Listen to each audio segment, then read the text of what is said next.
Yeah, it's something. Okay, well, let's get started. Let's get started. Okay, so some of you are just going to roll your eyes and you're going to think, oh my gosh, really? Spam? Spam? Yes, we are going to do spam right now. So let's get a little history about spam. Spam was born, if you will, was created in 1937. And why? Because this is why the teaser for the post was a world war. So there was a need for non-perishable protein, right? And so spam. The girls eat spam with musubi. Yes, I haven't, but Philip has. And I almost made it today, but I couldn't find any seaweed to wrap it with. So the store was out of that. Anyway, so you think, okay, well, that was a war thing. But it really fed a lot of our servicemen during World War II. And even after the war when there wasn't a lot of meat, when there wasn't a lot of food around, great source of protein. And it lasted a long time because it was in a can. It didn't perish. So that was a good thing. What most people don't realize, nobody really knows what spam stands for. There are a whole lot of ideas about what they think it stands for. But here's some interesting thing.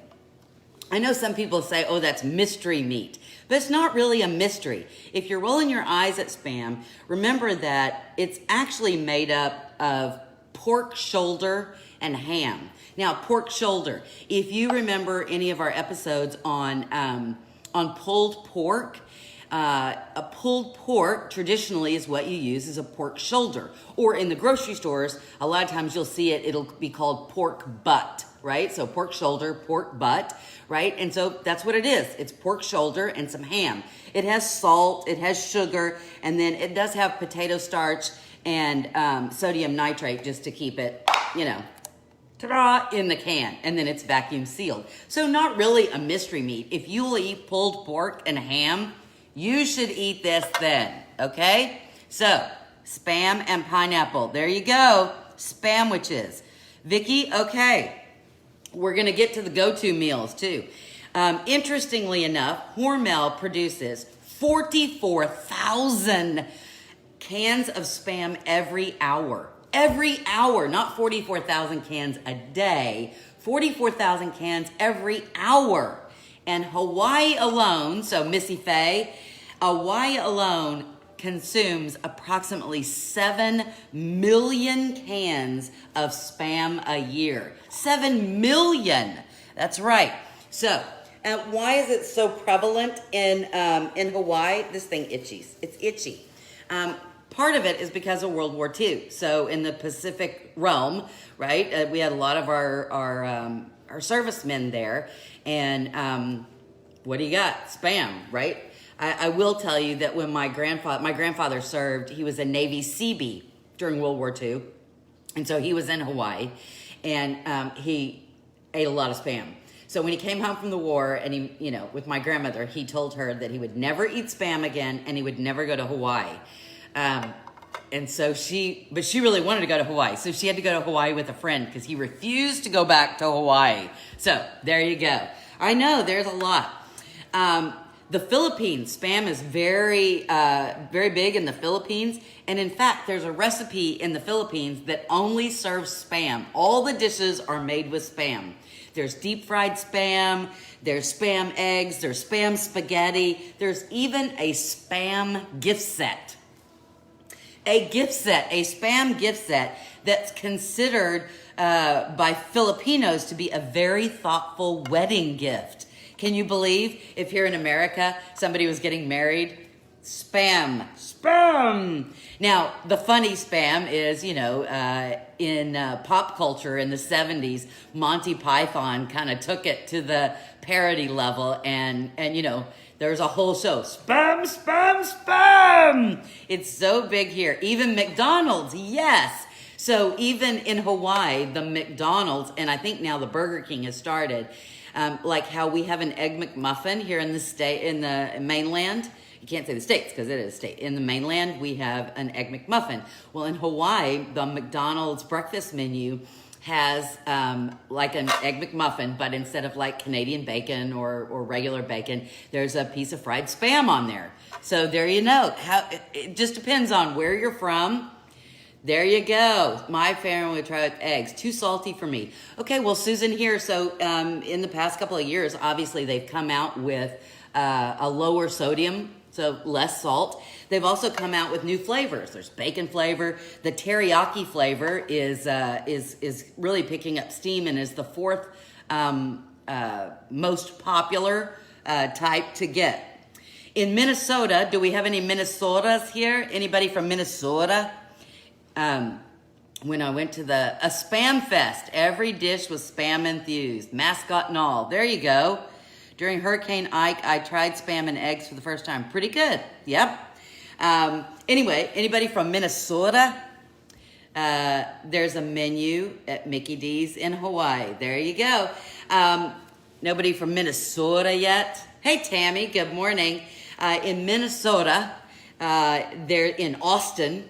See, if I'd have said Austin, you'd have thought Texas. But in Austin, Minnesota, there's actually a Spam museum. It's the official Spam museum. And they have live cooking demos and all kinds of history. And you can actually seal a can of Spam yourself. Very good, cool. Interestingly, right after the war, so, you know, if you're an American troop and you're in the middle of the war and you're eating Spam 3 times a day, this is not going to be your favorite thing. So when the GIs came home after the war, Spam sales went way down because they didn't want to eat this anymore. And so Hormel actually put together a troupe of singing and dancing girls, and there was a whole like orchestra that went with them. There was 60 women in a live orchestra that traveled all over the country. They even had a radio show pushing Spam. So there you go. I don't know any good Spam songs, but I think I'm gonna have to take that off. Oh, it's making me itchy. It's making me, yeah. Okay, too much wicker going on my head. So there you go. So we're gonna start with Spam. So what we're gonna start with is, so as you know, Spam comes out in this shape. It's kind of like during Thanksgiving when we have the cranberry sauce, and you do one of these, or you take a knife and you wring it, you do one of these and out goes, and there's the cranberry log, if you will. Spam's the same way. Easiest way to get Spam out, I've already taken it out, but you can either run a knife around the edge, or what I usually do is I just take the can and push, right? So not that way, but I go this way and just push, and it opens up a little bit this way, then you just shake it out. So then it's up to cutting. So our first recipe that we're gonna start with is grilled Spam and pineapple. Over rice, but you're gonna need a grill pan. Now this is my indoor grill pan. Obviously you can do this outside, but come on, I live in Houston, and even though it is not officially summer yet, it is hot. It's already hot and humid. I don't need any more hot and humid. So we're just gonna do this in the house on the stove. So this is my grill pan. It's also the pan I take when we go camping, because you can do this and do hamburgers and hot dogs and whatever you want to on here. All right, so we're gonna put the grill pan over. I've got a gas burner, so we're gonna put this over across too. And then all we're gonna do, I took my Spam and I sliced it up. So you can see, not huge slices. So I'm gonna put this on my grill pan. Usually I would wait and get it hot, okay? I'm gonna do the Spam on one side, and then pineapple. Now obviously you can use a fresh pineapple. I will tell you that since my arthritis got so bad, I have a hard time cutting, cutting the pineapple, cutting the outside off and the top off. I know that they sell those things that you could go whoosh, but I don't have enough strength in my hands to do the whoosh. Some of the grocery stores will sell it, the fresh, in a plastic container, but can O sliced pineapple. You just need to drain the juice off. I have sprayed my grill pan with a little cooking spray, and I'm just gonna lay these on here, and we're gonna grill both the Spam and the pineapple on the grill pan. Okay, off to the burners they go.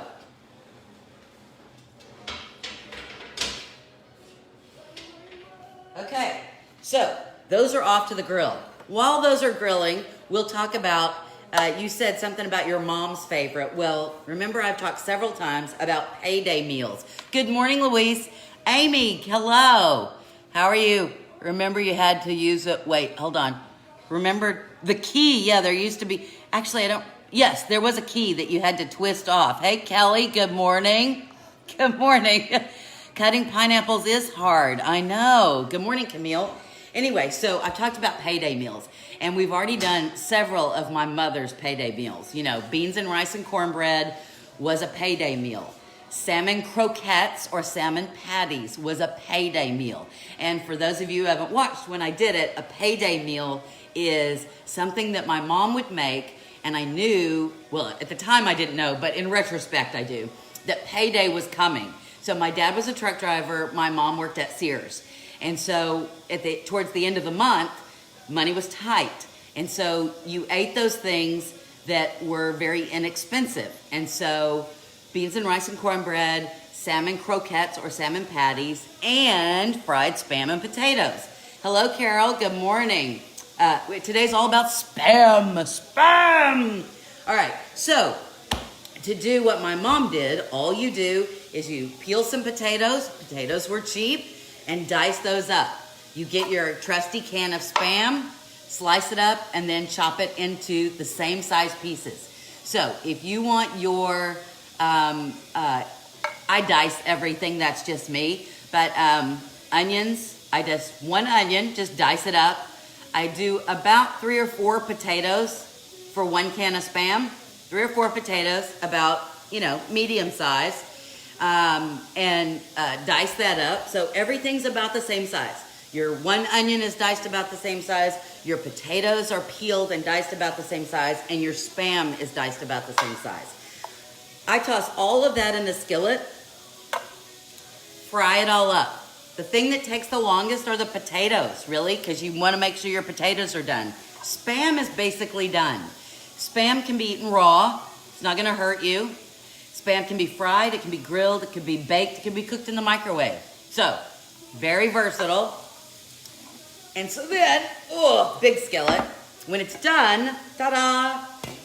This was many a meal when I was growing up. And partly because you see how big this skillet is? This could feed our family of 4. And everybody got something. Mom could heat up a can or of some kind of vegetable or make a salad, and we had a big meal. Now, like I said, the McDonald's in Hawaii has the Spam on the Egg McMuffin, right? And so it really can be looked at like a breakfast food. Because remember, it has ham and pork shoulder. I mean, really, ham, pork shoulder, salt, sugar, and water. Really, that not a lot of big ingredients there. So what you can do then for breakfast, and a lot of people, you would take this, although I will tell you that my girls will eat this for lunch, and it will be gone. So if Philip and the boys want anything, I have to think about that. You can fry an egg, you can scramble an egg, and look at that. So you just fry your Spam and onion and potatoes. You can see I diced it. And then fry your egg and put your fried egg on top. Or you can do scrambled eggs and mix it all in there. Or you can do a boiled egg and cut it up on top. But there you go. I mean, easy peasy. Really doesn't take, once you get everything in there, the longest thing is getting the potatoes cooked. And it takes about 10, 15 minutes tops. And that's it. How easy is that? You don't have to really do anything except chop up a few things and shove it in a skillet. And there you go. A great breakfast, or with or without the egg, a good lunch or dinner. Okay, so our slices are still on the grill, so they're still going. So what else should we make? While that's cooking, I thought we'd do something a little fun. I thought we'd do a little whip. Now, I've not been to Hawaii, so they may sell this in Hawaii. I don't know. I think the first time I had this was at Disney World. I've been to Disneyland and Disney World, but I think the first time I did it was Disney World. So, anyway, I got you can use a blender. Now, this is, because for a while we would invite a bunch of people over that had kids, and we would do these pool parties on Friday nights or Saturday nights. And so we had to buy one of these. So this is like a mixer, but it has a spout so that when you're doing your frozen drinks, you can do this instead of, and the stuff all flowing out. So that's the only reason I'm using this one. Now this is a little different, and I always like to teach you something new. So this is, again, you can use fresh, or you can use a bag of frozen. This was pineapple tidbits. These are pineapple tidbits. But I drained all the juice off. I put them in a bowl and put them in the freezer because we want them frozen, okay? Pineapple frozen whip. But we're gonna jazz it a bit, Joanne. Okay, so I'm gonna put my pineapple, and it's frozen. Oh, and there's still a little juice there. Come on, there we go. Frozen together. All right, now what goes in there? Normally on just a pineapple, like a whip, a pineapple whip, you would just put in some honey and almond milk or regular milk, and that's a frozen whip. But I wanted to be a little bit, hey Lonnie, good morning. I wanted to be a little excited. So I have our frozen pineapple tidbits in there, and then this is coconut milk. I don't know how many of you have purchased coconut milk in an option of being adventuresome. Like maybe you want to be adventuresome. If you've never done it, I just want to give you a heads up, okay? Good morning, Ann. So this is coconut milk. I got this at Sprouts, and it says organic, unsweetened. I don't know why. I mean, I just picked it up. It doesn't really matter to me if it says organic or not. But I wanted you to see what it looks like inside in case you were thinking coconut milk looks like milk. Okay, look. You see in there? Do you see that my spatula is standing up? It's solid. Do you see the solid? Kind of looks like Crisco. Coconut flavored Crisco. And quite frankly, it doesn't taste really great right now because it's unsweetened coconut milk. There's water there's the liquid part once you start digging in there. All right. So it doesn't look very appetizing, but it's good to cook with. And it's going to be good in our drink. So this is see, there's the liquid. This is a 13.5-ounce can of coconut milk. Not very pretty, is it? It's gross looking. It's gross looking. Gross. And then we're gonna need some honey. Honey. Remember, you can always use your local honey that's supposed to be really good antioxidants or whatever. For you, I'm using the teddy bear. So you need 2 tablespoons, although 2 tablespoons is if you're making a little bit. I used a big can of pineapple tidbit and a whole can of this. So we're gonna use 4 tablespoons. How do you measure 4 tablespoons of honey? Well, I don't know how you do it, but I go 1, 2, 3, and 4. Now, a pineapple whip tastes like pineapple, but I thought we needed a tropical whip, right? A tropical whip. And we need a lid, because if we don't put the lid on there, bad things are gonna happen. Bad things are gonna happen. All right, I'm gonna make some noise. You ready?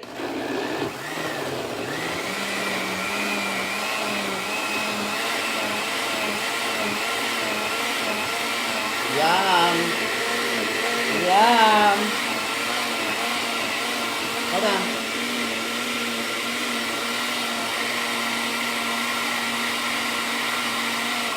Okay, probably should have put my coconut oil in the freezer too. All right, you ready? I didn't have an umbrella. No umbrella. I only had, these are like wine markers, you know, that you put under the glass of wine so you know whose is whose. But I thought it might look festive. I was looking for something that might be festive. Okay, so I gotta turn this on. There we go. Off. Okay. And then we could put our, hold on, I gotta sip first. Oh, so good, so good. See, then you can put a little festive doodah on there. So now you have the coconut and the pineapple. So we have a tropical whip instead of a pineapple whip. If you want, you know, take a piece of that pineapple out of there and dangle that on the edge. Or you can just drop it in there. Who knows? All right, so there's our drink. Now, while we were preparing the drink, our grill is done. Are you ready to see what happened on the grill? Let's look and see what happened on the grill. Okay, so here's what happened on the grill. So you see the grill marks?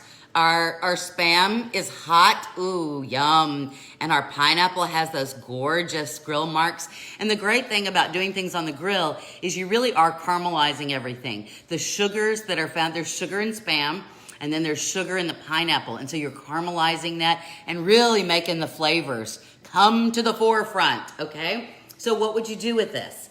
You could eat it just like this. The easiest option is, let me show you. The easiest option is cut your Spam in half, and you can cut your little pineapple up. Let me do this. Hold on. I'm cutting. And then, because it's kind of Hawaiian, right? This is so goofy. You'll laugh at me. You're going to go, really? She has lost her marbles. And yet, you must have marbles before you can lose them. Here we go. Hawaiian rolls. Yes, Hawaiian rolls. So you take your Hawaiian rolls, cut them open. You could get the sliders. If you buy the slider buns, they're already cut. But I just got the basic rolls. You're going to put your little piece of Spam on the bottom. Grilled Spam, Spam, Spam, Spam. And then some pineapple on there. Whoops. Whoops. There we go. Some pineapple on there. And poof, you have a little Spam slider. If you need some mayo or something, you certainly could do that. But look at that. Spam sliders. Okay. And then the last thing we've got is,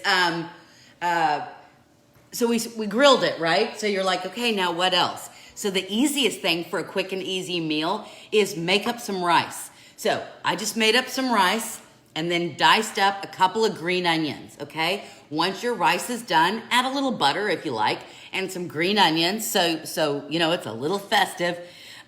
This work on the George Foreman? Of course it will, any kind of grill. Hey Nell, good morning.